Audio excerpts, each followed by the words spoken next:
12ാം ആഴ്ചയിലെ നോമിനേഷന് വേണ്ടിയിട്ട് എല്ലാവരെയും ലിവിംഗ് റൂമിലേക്ക് വിളിക്കുന്നുണ്ട്. പതുങ്ങിയിരിക്കുന്നവർ, ഉൾവലിഞ്ഞവർ, അർഹതയില്ലാത്തവർ എന്നിവരെ പ്രേക്ഷക വിധി പ്രകാരം പുറത്താക്കണമെങ്കിൽ അവരെ കൃത്യമായി മനസ്സിലാക്കി നിങ്ങൾ തന്നെ നോമിനേറ്റ് ചെയ്യണം. അതിനനുസരിച്ച് പ്രേക്ഷകർക്ക് അവരെ പുറത്താക്കാനാകൂ. അതുകൊണ്ട് യുക്തമായിട്ട് നോമിനേറ്റ് ചെയ്യുക. ഇന്ന് വ്യത്യസ്തമായിട്ടാണ് നോമിനേഷൻ പ്രക്രിയ നടക്കുക എന്ന് ബിഗ് ബോസ് അറിയിക്കുന്നുണ്ട്. ഇപ്പോൾ താൽക്കാലികമായിട്ട് നിങ്ങളെ പിരിച്ചുവിടും. പിന്നെ നിങ്ങൾ എവിടെ ഇരിക്കുകയാണെങ്കിലും എന്ത് ജോലി ചെയ്യുകയാണെങ്കിലും അവിടെ നിന്നുകൊണ്ട് തന്നെ നോമിനേറ്റ് ചെയ്യാനാകുമെന്ന് ബിഗ് ബോസ് അറിയിക്കുന്നു. പതിവ് പോലെ 2 വ്യക്തികളെ നോമിനേറ്റ് ചെയ്യാനാകും. അതിനുള്ള കാരണങ്ങളും അറിയിക്കണം. ഹൗസിലുള്ള എല്ലാവർക്കും അത് ഇഷ്ടപ്പെടുന്നുണ്ട്. പക്ഷേ നൂറയ്ക്കും ആദിലയ്ക്കും അത് അത്രയ്ക്ക് അങ്ങോട്ട് ഇഷ്ടപ്പെടുന്നില്ല. അനീഷിനെ ബിഗ് ബോസ് വിളിക്കുന്നുണ്ട് നോമിനേറ്റ് ചെയ്യാനായിട്ട്. അനീഷ് ആദ്യം തന്നെ പറയുന്നത് സാബുമാനെയാണ്. കഴിഞ്ഞ ആഴ്ചത്തെ സാബുമാൻ്റെ പ്രകടനം വളരെ വീക്കാണെന്ന് അനീഷ് പറയുന്നു. വീട്ടിലെ എല്ലാവരും നന്നായിട്ട് ഗെയിം കളിക്കുന്നവരാണ്. അവരെയൊക്കെ വെച്ച് നോക്കുമ്പോൾ സാബുമാൻ ഇച്ചിരി കൂടെ ആക്റ്റീവ് ആകാനുണ്ടെന്നും അനീഷ് പറയുന്നു. സാബുമാൻ സേഫ് ഗെയിം കളിക്കുന്നു എന്നുള്ള രൂപത്തിൽ തന്നെയാണ് അനീഷ് പറയുന്നത്. രണ്ടാമതായിട്ട് പറയുന്നത് നൂറയാണ്. ഈ ഹൗസിൽ ആകെ 3 പെൺകുട്ടികളാണുള്ളത്. പല പ്രശ്നങ്ങളിലും നൂറയുടെ സൗണ്ട് കേട്ടിട്ടേ ഇല്ല. എല്ലാവരോടും ചിരിച്ചുകൊണ്ട് നടക്കുന്ന ഒരു സേഫ് ഗെയിം കളിക്കുന്ന ഒരാളായിട്ടാണ് നൂറെ തോന്നിക്കുന്നത് എന്നാണ് അനീഷ് പറയുന്നത്. അടുത്ത നോമിനേഷൻ ചാൻസ് വന്നിരിക്കുന്നത് നെവിനാണ്. നെവിൻ സോഫയിൽ കിടന്നുറങ്ങുമ്പോഴാണ് ബിഗ് ബോസ് വിളിക്കുന്നത്.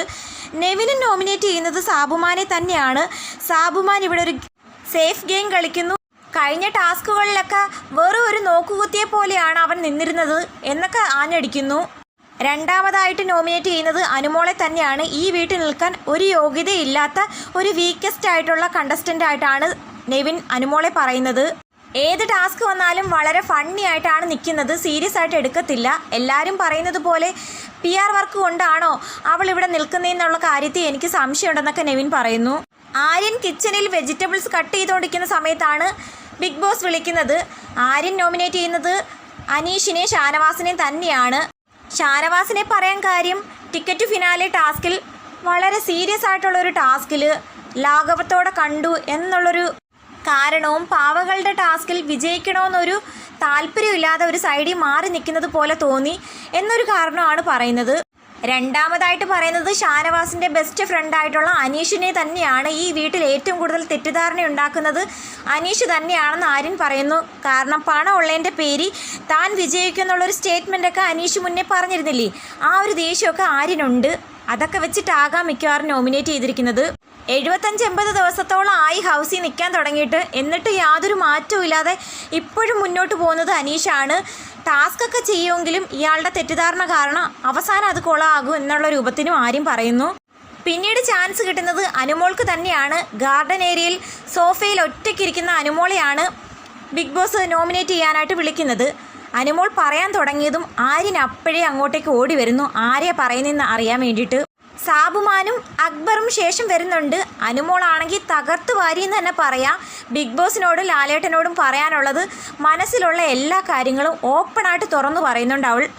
ആദ്യമായിട്ട് നോമിനേറ്റ് ചെയ്യുന്നത് നെവിനെ തന്നെയാണ്. നെവിനും അനുമോളും കുറച്ച് ദിവസമായിട്ടേ നല്ല ഉടക്കിലാണ്. ഞാനിവിടെ 2 പേർക്ക് ഫുഡ് ഉണ്ടാക്കി കൊടുത്ത് അത് പുള്ളിക്ക് ഇഷ്ടപ്പെട്ടില്ല. പുള്ളിക്ക് കഴിക്കാൻ വേണ്ടിയിട്ടല്ല, അത് മറ്റാർക്കും കൊടുക്കാതിരിക്കാൻ വേണ്ടിയിട്ട് തട്ടിപ്പറിച്ചു. ഞാൻ കഴിക്കാതിരിക്കാൻ വേണ്ടിയിട്ട് ആ ഫുഡ് തട്ടിത്തെറിപ്പിച്ചു. ആ വീഡിയോ ബിഗ് ബോസ് കണ്ടു കാണും. അതിനുശേഷം എൻ്റെ ബെഡിൽ ഞാൻ വീട്ടിൽ നിന്ന് കൊണ്ടുവന്ന പെർഫ്യൂം കവറിലാക്കി കൊണ്ട് കളയുമെന്ന് പറഞ്ഞുകൊണ്ട് എന്നെ ഭീഷണിപ്പെടുത്തി. അവനൊരു ഗുണ്ടായിസ രീതിയിലാണ് ഇവിടെ പെരുമാറാറ്. ബിഗ് ബോസോ ലാലേട്ടനോ ഒന്നും അവൻ്റെ ഈ പ്രവൃത്തിയെ ചോദ്യം ചെയ്യാറില്ല. ഇവിടെ വന്ന ഗസ്റ്റുകളും ഫാമിലി റൗണ്ടിലും അവന് മനസ്സിലായി പുറത്ത് അവന് നല്ലൊരു ഇമേജ് ആണെന്ന്. അതിനുശേഷമാണ് നെവിൻ ഇത്രയും മാറിയതെന്നും ലാലേട്ടൻ്റെ എപ്പിസോഡിൽ പോലും അവൻ എന്ത് അഹങ്കാരം കാണിച്ചു കഴിഞ്ഞാലും ലാലേട്ടൻ പോലും സ്നേഹത്തോടെ പെരുമാറത്തേ ഉള്ളൂ. അതുകൊണ്ടല്ല അവന് മറ്റുള്ളവരോട് എങ്ങനെ പെരുമാറിയാലും ഒരു പേടിയില്ല. മറ്റുള്ളവരുടെ ഫീലിങ്സ് ഒന്നും അവൻ നോക്കാറില്ല. നോമിനേഷൻ്റെ സമയത്ത് മാത്രം എന്നോട് മിണ്ടാൻ വരും. അതിനുശേഷം വീണ്ടും പഴയതുപോലെയാണ്.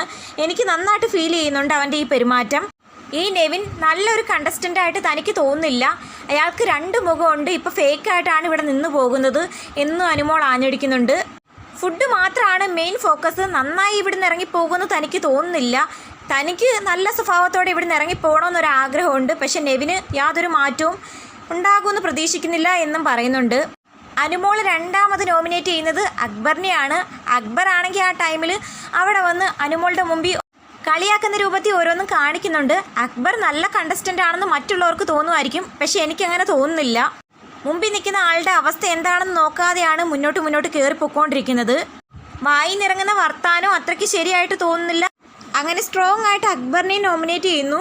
അപ്പം നോമിനേഷൻ പ്രക്രിയ അവസാനിക്കുന്ന സമയത്ത് നോമിനേഷനിലുള്ളവർ സാബുമാൻ, നൂറ, നെവിൻ, അക്ബർ, അനീഷ്, അനുമോൾ, ആര്യൻ എന്നിവരാണ്. ഷാനവാസ്, ആദില എന്നിവർ നോമിനേഷനിൽ നിന്ന് രക്ഷപ്പെട്ടു. 3 വോട്ടുകളുമായിട്ട് അനീഷും അക്ബറും ആണ് ഒന്നാമത് നിൽക്കുന്നത്. 1 വോട്ട് മാത്രം കിട്ടിയതുകൊണ്ട് ഷാനവാസും ആദിലയും നോമിനേഷനിൽ നിന്ന് രക്ഷപ്പെട്ടു. ബിഗ് ബോസ് ഹൗസിൽ ദീപാവലി ആഘോഷങ്ങൾ തകർക്കുകയാണ്. എല്ലാവരുടെയും ഫാമിലിയിൽ നിന്നുള്ള ഗിഫ്റ്റുകളെല്ലാം സ്റ്റോർ റൂമിൽ കൊണ്ടുവന്ന് വെച്ചിട്ടുണ്ട്. നമ്മുടെ അനീഷേട്ടൻ വന്ന് സ്റ്റോർ റൂം തുറക്കുമ്പോഴത്തേക്കും അവിടെ സ്പൈക്കുട്ടൻ ഉണ്ടായിരുന്നു. അതറിയാതെ തുറന്ന് പെട്ടെന്ന് കാണുമ്പോഴത്തേക്കും പേടിച്ചലറി വിളിച്ച് കരയുന്നു. അത് കേട്ട് എല്ലാവരും അങ്ങോട്ടേക്ക് വരുന്നുണ്ട്. എന്നിട്ട് സ്പൈക്കുട്ടനെ നോക്കി കുറച്ച് കാര്യമൊക്കെ പറഞ്ഞ് സ്വീറ്റ്സൊക്കെ എടുത്തുകൊണ്ട് പോകുന്നു. അതിന് ശേഷം പൂത്തിരി കത്തിക്കുകയും ആഘോഷങ്ങളെല്ലാം നടത്തിയതിന് ശേഷം അവസാനം ഫ്രണ്ട് ഡോറിലേക്ക് ടിക്കറ്റ് ഫിനാലെ എന്നും പറഞ്ഞുകൊണ്ട് ഒരു പോസ്റ്റർ താഴേക്ക് ഇങ്ങനെ വലിച്ചിടുമ്പോഴത്തേക്കും എല്ലാവരും കൈ കൊട്ടുന്നുണ്ട്. ഒട്ടും പ്രതീക്ഷിച്ചില്ല ഈ സമയത്ത് ഇങ്ങനൊരു പോസ്റ്റർ ഇടുമെന്ന്. പിന്നീട് കാണിക്കുന്നത് ടിക്കറ്റ് ഫിനാലേക്കുള്ള ടാസ്ക്കാണ്. ആ ടാസ്ക് ആദിലയാണ് എല്ലാവർക്കും വായിച്ചു കൊടുക്കുന്നത്. ടിക്കറ്റ് ഫിനാലെ ടാസ്ക് 1 കച്ചിത്തുരുമ്പ്, അതാണ് ടാസ്കിൻ്റെ പേര്. ഹാൻഡിലിൽ പിടിച്ച് പരമാവധി സമയം നിൽക്കുക എന്നതാണ് ടാസ്ക്. അപ്പോൾ ഏറ്റവും കൂടുതൽ സമയം നിൽക്കുന്ന ആളാരോ അവരായിരിക്കും വിജയി. ആ ടാസ്കിൻ്റെ ബുദ്ധിമുട്ട് എത്രത്തോളം ഉണ്ടെന്ന് എല്ലാവരുടെയും ഫേസിലുണ്ട്. നെവിൻ ആണെങ്കിൽ അലറിക്കരയുന്നു. അത് കേട്ടിട്ട് ബിഗ് ബോസ് ചോദിക്കുന്നു, നെവിൻ പാട്ട് പാടുവാണോ? അല്ലെന്ന് നെവിൻ പറയുന്ന സമയത്ത് നൂറ പറയുന്നു, അല്ല ബിഗ് ബോസ്, കരയുവാണ്. ബിഗ് ബോസ് വയങ്കി ഇറങ്ങി പോകാൻ പറയുമെന്ന് അനുമോള് പറയുമ്പോൾ നീ ഇറങ്ങിപ്പോടിയെന്ന് നെവിൻ പറയുന്നുണ്ട്. ടിക്കറ്റ് ഫിനാലയിൽ ആര് വിജയിക്കുമെന്നാണ് നിങ്ങൾ കരുതുന്നത്? കമൻറ്റ് ചെയ്യണേ.